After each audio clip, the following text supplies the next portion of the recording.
Simultaneously, along with our Newsline program is, of course, President Gotabaya Rajapaksa's address to the nation, which is, of course, being aired live on all our other sister channels. However, Newsline Live will continue tonight. Our guest is Dr. Harsha De Silva, Samik Jana Balavege parliamentarian. A very good evening, Doctor, and welcome to the show. Thank you for having me. Doctor, obviously, when we have a person like you on our show with so much expertise and so much knowledge, we tend to move a bit away from political rhetoric and focus on something that really affects the people, some real issues, and so that we can obviously stir a debate and hopefully come up with some real solutions. The forex issue in Sri Lanka. Sri Lanka is struggling with a lack of dollars in our foreign reserves. Now, this has gone to a point where importers and people who sell items here in Sri Lanka, businessmen, are affected because banks don't have dollars. Now, this matter was raised in Parliament, and however, the state minister in charge of finances replied by saying there is no such circular that the central bank has issued requiring the banks or commercial banks to hold foreign reserves, and that they have asked them to release whatever funds that are required to honor the letters of credit. Thank you. You know, it would have been better if the government had a backbone to sort of, you know, tell the people the truth, you know, square with the people, tell them, look, this is where we are, take them into confidence and say, look, these are the tough decisions we have to make, because if not, all of us will be in bigger trouble than we are in right now. But the government has chosen to not tell the truth. You know, from, you know, the central bank, unfortunately, I'm sorry to say this, has been an agency that always came up with the truth, facts, you know, as it stood. But even then, we see in the weekly reports, for instance, the reserve level used to be published in the first page of the weekly report. Since last week, they have taken it out. You see, they are trying to hide the figures. For instance, the first quarter GDP figure should have been released by the Department of Census under the Ministry of Finance on the 15th of June. Now, today is the 25th of June. But they did announce that this will be delayed because of the COVID-19 pandemic. What nonsense. They have the figures. They don't know how to release it because they have to get the approval of high-ups to release it. You know, that's not how it should work. The Census Department is an independent body. They should release it. Then you see the annual report of the Treasury is out. And in the body of the report, they say that the deficit for 2020 was 11%. But the set of accounts submitted to the Auditor General for the audit is attached in the annex. And that shows the deficit was 14.1%. Right. So there are lots of these things that they're doing to confuse the people. You know, even the COVID deaths, come on, you know, they're trying to confuse the people. How many people died today as opposed to the day before yesterday? And the president all got excited and said, look, you know, I didn't know that only 15 people died when 101 people, according to the report, died. And, you know, and today I saw personally directions going out to the various hospitals that PCR reports need not be obtained when people die at home. So that, you know, even if they die of COVID, I guess you will not know, right? Unless everybody else in the home, you know, infected with the virus and so on. So I see sort of a planned strategy to confuse the people and hide the truth. So even in the case of foreign exchange, the truth is when people go to the bank to buy dollars to clear goods that have, arrived at the port, they find it difficult to get money. I mean, I personally get calls from various people saying, MP, I have two boxes at the port, containers, but I go to my bank and they tell me, sorry, you go find the dollars from somewhere else, we can't give you. I was reading just the other day, unnamed bank manager had said that they are actually rationing LCs because they can't open LCs because they just don't have the dollars. The curb market for dollars today is about 212 buying and about 216 selling. And I don't want to scare people, but I tell you, a large state bank is in the market, in the interbank market, doing what you call dollar swaps at maybe even today 2200 cents, meaning they are buying dollars today at 200 because that is the limit put by the central bank, and selling it a year forward at 178. I mean, so when you think about it, you're looking at me in an odd way, Harsha, what are you talking about? I'll tell you, the real issue is they're so desperate that this bank cannot buy dollars. If they've gone to the international markets, they are not able to buy dollars in the international market. They are unable to get a loan. For instance, we saw in the Sunday,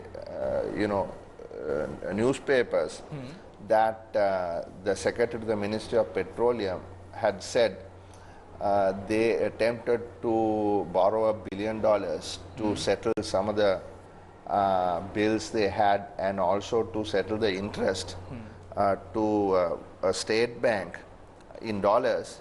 But I was also once a treasurer in a large bank, and I was told, don't even open these emails that people send me from various places, Nigeria, etc., saying, look, can I, lend you some, money? The rate of interest I will charge you is very low, right? Because it's obviously black money, drug money, so don't go into that kind of transactions. Because we have to maintain a certain level of credibility. We have to deal with, accepted, parties on the other side of the transaction. So therefore, these banks are in such desperation. The only way they can borrow is by getting into these transactions. Shady transactions. No, that is what I was talking about, those unsolicited bids. But now what I'm trying to explain to you is what I meant by this 2200 cents forward.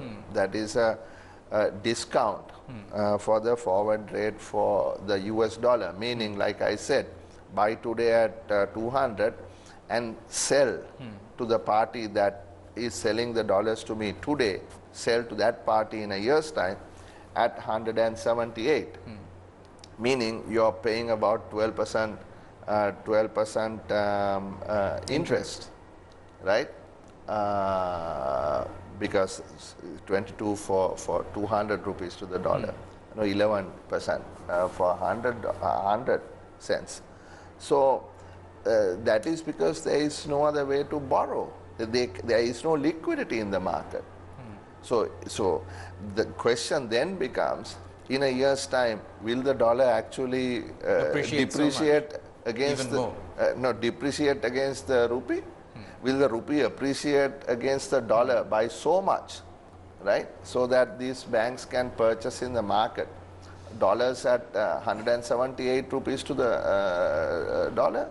It's not going to happen. Dr. Harsha, when it comes to items like fuel and various other items that we have to import, many items that we import, we have to pay them in dollars.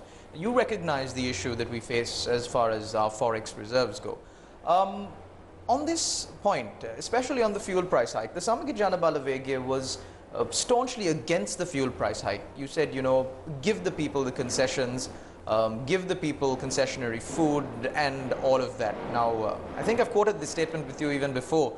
I believe when you were a minister, you said, "Diyau diyau kohen dendada."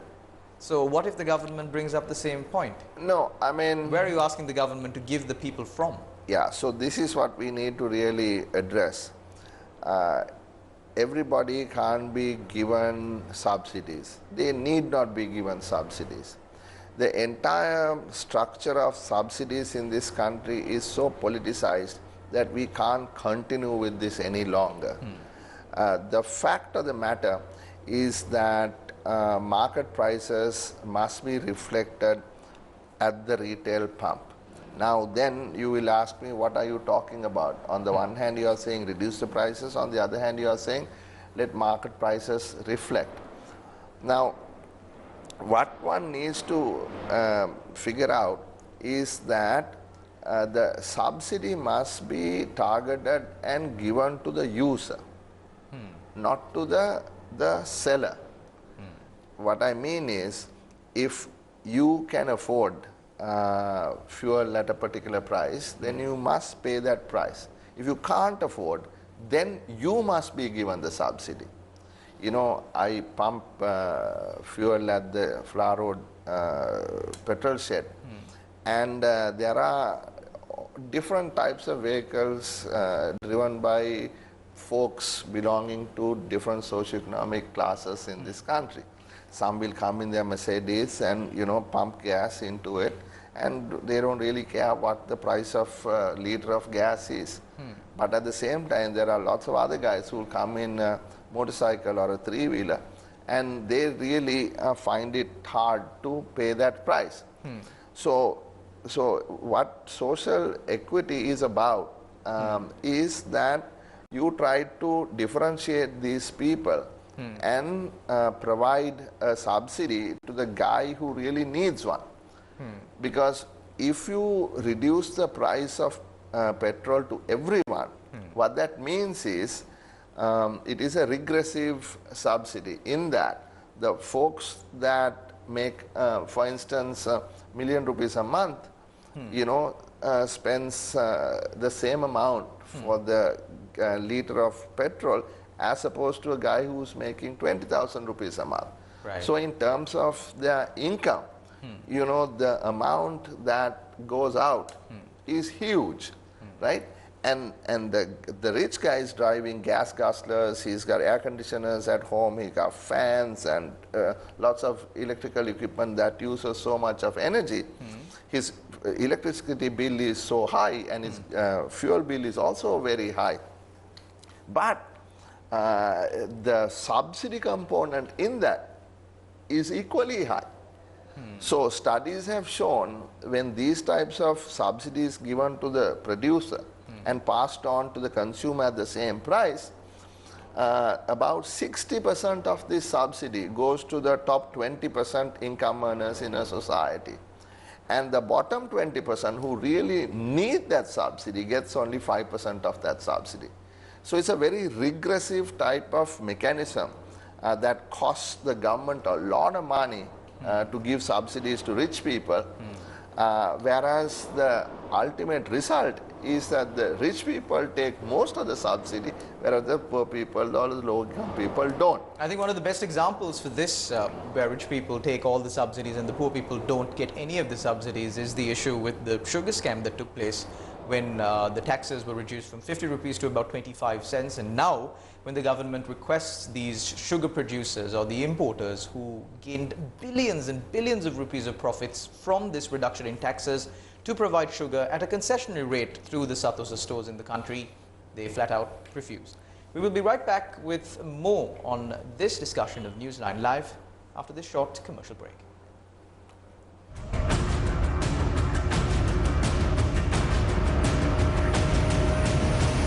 Newsfirst, Newsline.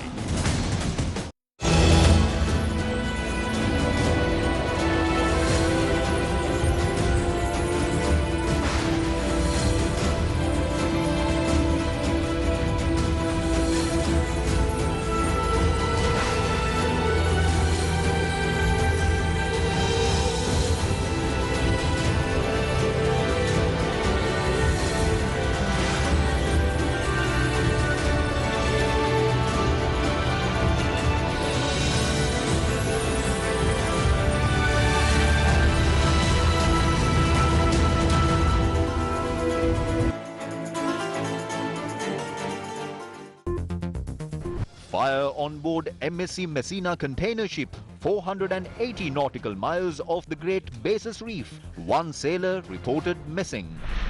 President addresses the nation. Opposition leader makes 6 demands from the president on behalf of the people. Accident at the Chenkaladi bridge on the Badulla Batiklo main road claims 2 lives.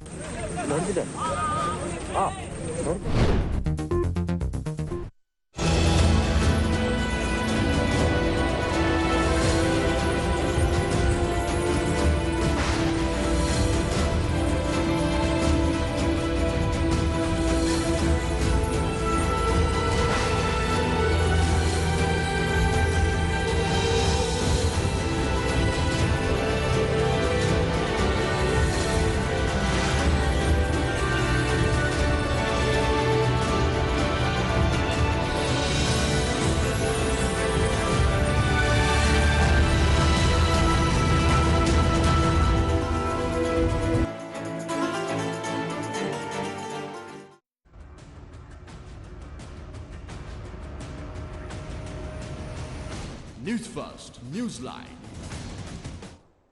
Welcome back. You're watching Newsline Live. We're in discussion with Dr. Harsha. Doctor, we were speaking about, well, the economic situation of Sri Lanka, not just rhetoric, but facts and figures and where we are headed as a country.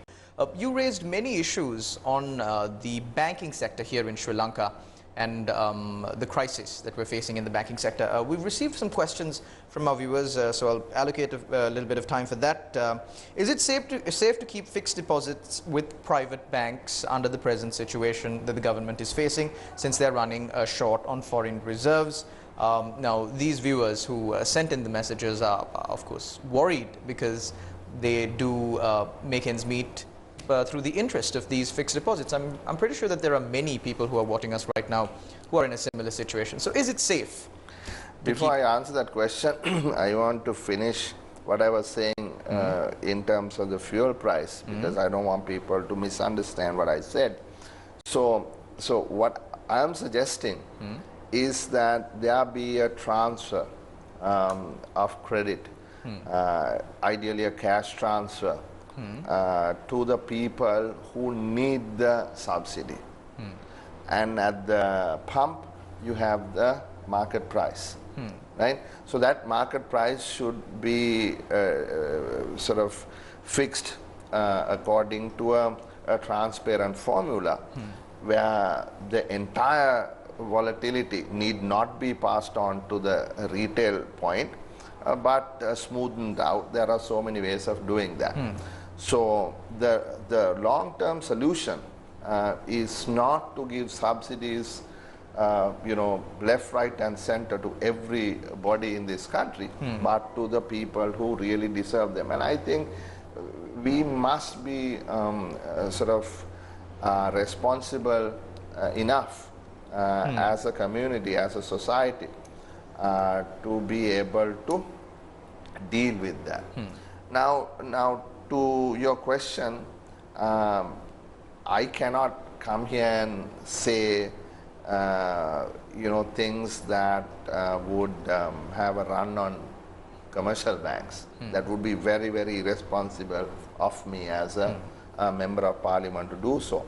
So I don't think there is any risk at this point of people losing money by putting your savings in private banks. No, I don't think so at all, right?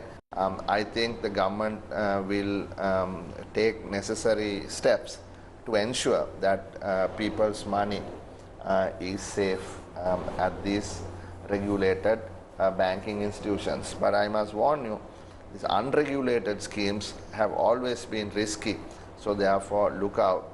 Just because interest rates are higher, deposit rates are higher in these unregulated institutions, don't take your money and put them there. You rather take a hit on your deposit rates, your income on your deposits, even though you rely on them for your daily needs, and take that hit for the moment, as opposed to taking it and putting it in high risk places. Dr. Harsha, we have received a question.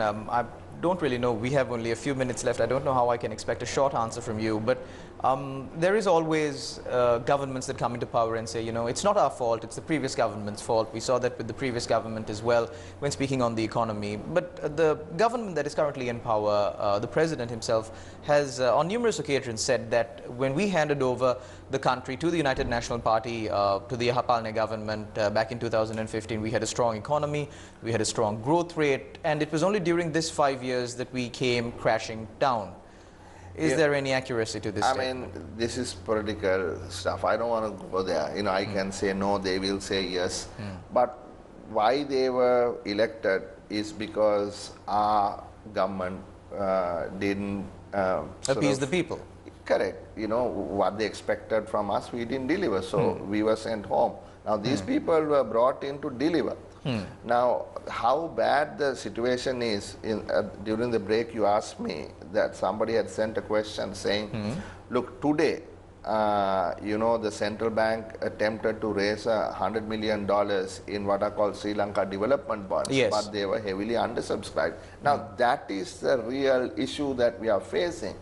You know, Sri Lanka development bonds are instruments where mainly banks, local banks, have invested in US dollars, and the government has to pay the investors back in dollars. Now, about $180 million is coming due, maybe in the next couple of days, and they needed to try and raise that money to pay these investors. But they said instead of 180, which they would have normally done, or maybe 200 or more than that, they said, okay, we are only trying to raise 100 million because they were not certain whether they'll be able to raise it. But guess what happened? Central bank issued the they had to by law this evening how much they had raised in this whole week, by the way. Right. Only $35 million. Only $35 million or $38 million. This is a country. And they were trying to raise a mere $100 million. And they could only raise $38 million. Is it the trust issue? What's wrong? I mean, now tell the president to explain why that is. Where is the confidence in his government? Right? Have we fallen so far down that people don't trust the government to be able to pay a mere $100 million? I mean, why is it that we can't raise that money? Is it a lack of experts that are advising the government? The country is in such a mess. I mean, we have to pay about $8,000 million in the next 12 months. And we have usable reserves of about $3,500 million, right? And there's a massive gap, right? And of some of that money needs to be spent on other matters. No, these are reserves, right? Right. Now, $3,500 million or $3.5 billion of official government reserves. Private banks perhaps may have about another 2 billion. So that's about 5.5 billion. But we are running still a massive shortfall. And where are we going to, find this money? We cannot go to the international market because we are running a CCC rating, almost next to default rating, right? And even last week, the yields on our bonds, international sovereign bonds, trading in the international markets, the yields started to rise again. Prices started to fall. Now, for instance, a bond, ISB maturing, say, in 6 months' time, next year, 2022 sometime, is trading at around 20%, right? And in fact, the last few weeks, about a month ago, the yields actually fell. That people thought, look, things are turning around. They said we are getting money from China and so on and so forth. They said Port City was coming, the dollars were going to flow in. Then they said the Sri Lanka investment forum happened, 80 countries participated. So hype was built around it, right? But then that sort of fizzled out. And investors are saying, where is the money? Right? They said, oh, we are going to, through sell and divorce, sell all this property, land, we will get dollars. Nothing is happening there either, right? They said by the end of June, Sell and Diva will put onto the Colombo Stock Exchange valuable pieces of real estate. Nothing has happened there either, right? So the people are wondering, you know, whether we are going to be able to meet our obligation. We cannot. And I'm telling you, I have told the government long before, you know, Mr. Wickramasinghe said the other day, I've been saying this on this show for the last almost 8 months. We have to restructure our debt. You know, we cannot go on like this. You know, this is not just a liquidity problem that you can, you know, beg for, you know, $200 million from Bangladesh and fix it, or $400 million from India and fix it. It cannot be fixed like that.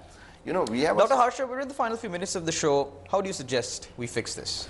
I'll tell you how to fix it.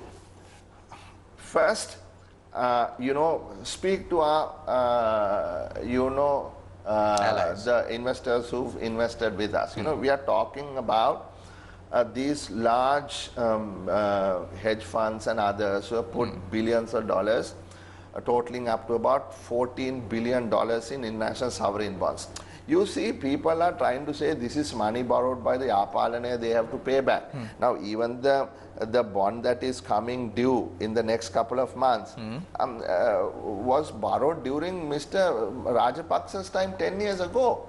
This is the money that was borrowed. You know, the first ISP program was started in 2008, right, or 2007, by the same people who are now blaming, you know, the previous government. So you need to restructure it. You know, you can reprofile it, meaning you are not telling your investor, look, you have to take a cut on your interest and cut on your capital. You are merely saying, give us 36 months to pay the interest back. Give us a moratorium of 36 months. Or give us a moratorium of 48 months to pay back the capital. Countries around the world have done this. There are experts who can help us as a nation to sort out this mess. The ego that the government has and saying we are never going to go to the IMF, we are never going to the IMF is foolish if you ask me. Right?